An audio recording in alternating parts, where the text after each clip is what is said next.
Hey there Wargamers, and welcome to another POV tutorial. In this video, you will get to go over my shoulder and see how I create a snowy base. Let's get started. Alright, jumping right in, we're going to start off with some basing glue, and then we're going to use our old kind of hobby dry brush here. And we're going to start off with a couple different basing materials. We've got the brown battleground, and battlefield grass. And we've got small bags of each of those. We're just going to kind of use both of those in tandem here. Now I like to have my bags open and ready to go for when I put my glue on the base. I don't have to fiddle with them afterwards. I can just kind of jump right in. And now that we're all set up, we're going to start off with the glue and just kind of put little dots in every area that we can kind of reach on the base here. Got two big ones there. Make sure to wipe off the rim of the base here. And I like to take an old brush and just kind of move the glue around. You can also use like a hobby knife or a tool for this, but old brush seems to work best, and I've had this brush for a while. It doesn't really seem to lose its integrity with the bristles, so I keep using it for this. Now I like to use an old paint cap to pick up the base material here. This I've found helps me minimize the inevitable mess that I'm going to make putting this stuff on the base. As you can see, you can fill these caps up pretty well, and you just want to take it and kind of drop it in the areas where you want it. You can move it out with the brush and, maybe a hobby tool later on. And we'll go ahead and carefully toss the rest back into the bag. And now we're going to take the same dry brush from earlier and just kind of move around the basing material and cover up all of the glue, pretty much just leaving the rim and the top of the rim exposed. Switching over to the sculpting knife here, we're going to do the same kind of thing we did with the brush, just kind of adding a little bit more variation to the texture here. We will go ahead and clean off the excess on the rim here. And I will clean up my station here in a moment and let this guy dry. Now see, we have a couple pockets where the base is sticking through. That's a good spot for us to go ahead and put some of the battlefield grass in. So we will go back to our glue here and just put a tiny dot where the exposed base part was. And from here, we will go ahead and grab our grass tufts and just set one down right in front of them.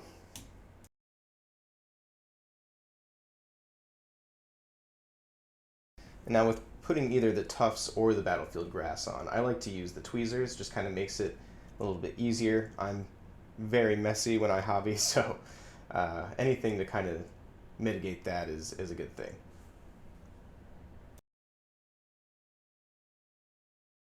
And as you can see, I kind of dropped it in place and just kind of am working it around the corners to work it in place and get it exactly where I want it, how I want it, etc.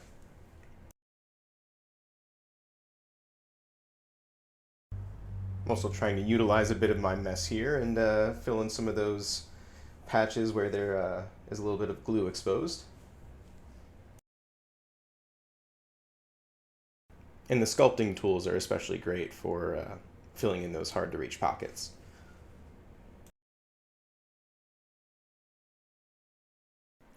I decided against using any of the battlefield grass. I figured the tuft was kind of enough to add a little bit of color. We're going to be going over this with a bit of the battlefield snow, so I will switch my palette over here and we'll get going with that. Starting with the glue here, we're going to glue directly on top of the brown battleground, and we're going to do a couple small pockets like we did before, and then we will switch over to our battlefield snow. Again, always be sure to wipe off any excess glue on the top and side of the rims there. Now that we're using glue on a more rough surface, I like to switch over to the sculpting knife to kind of spread this around. I don't want it all over the brown battlefield, I kind of want some of that sticking out, but we will go ahead and just push some of this around and switch over to the battlefield snow here shortly.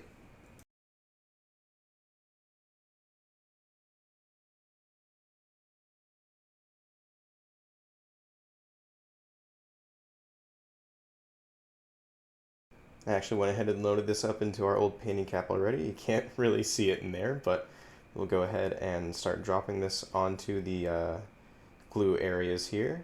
It's going to come out very fast, and quite a bit of it's going to come out, so we are just going to drop it on there and do the same thing we did with the brown battleground. So we're just going to take the sculpting knife and keep pushing it around until we're satisfied with the result.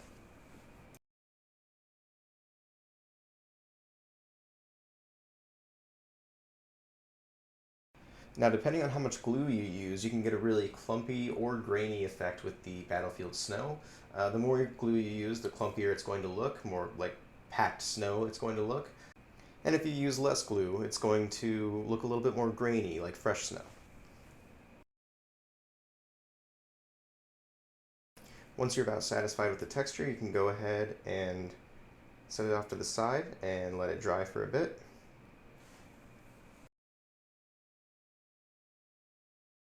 Moving into the painting phase, we're going to start off with some leather brown by the Army Painter, and we're going to use this to just kind of fill in any gaps where any of the gray actual base might be sticking out still. These parts are mostly around the rim of the base, but you can also go in with a little bit of this and put a little bit on the brown battleground for just a little bit of variation in color.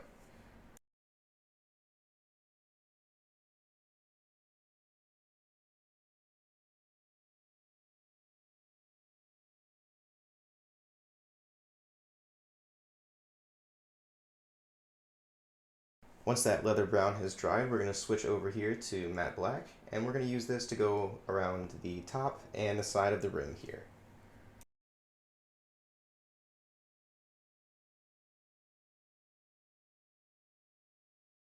And always make sure to thin down your paints with a touch of water.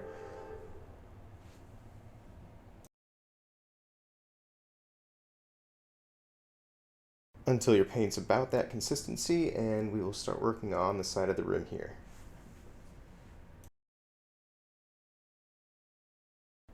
Whenever you're doing this, always make sure you varnish the actual miniature itself and give it a couple days to dry so the paint is not rubbing off on your fingers while you're holding it.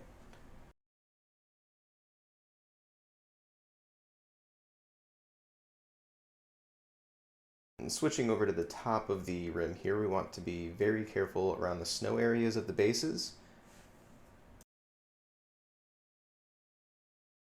And the purpose of this step is really just to add a contrast to your mini.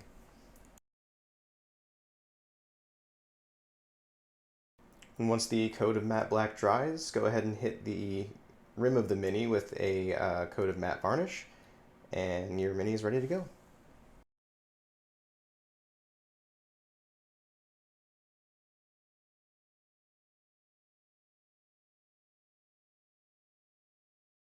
Okay, and here is our final shot, and I am pretty happy with the result. I would say this would be a fairly effective way to go about batch basing an army.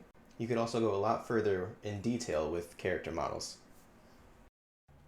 I hope you found this video useful for your future basing projects, and thanks for watching.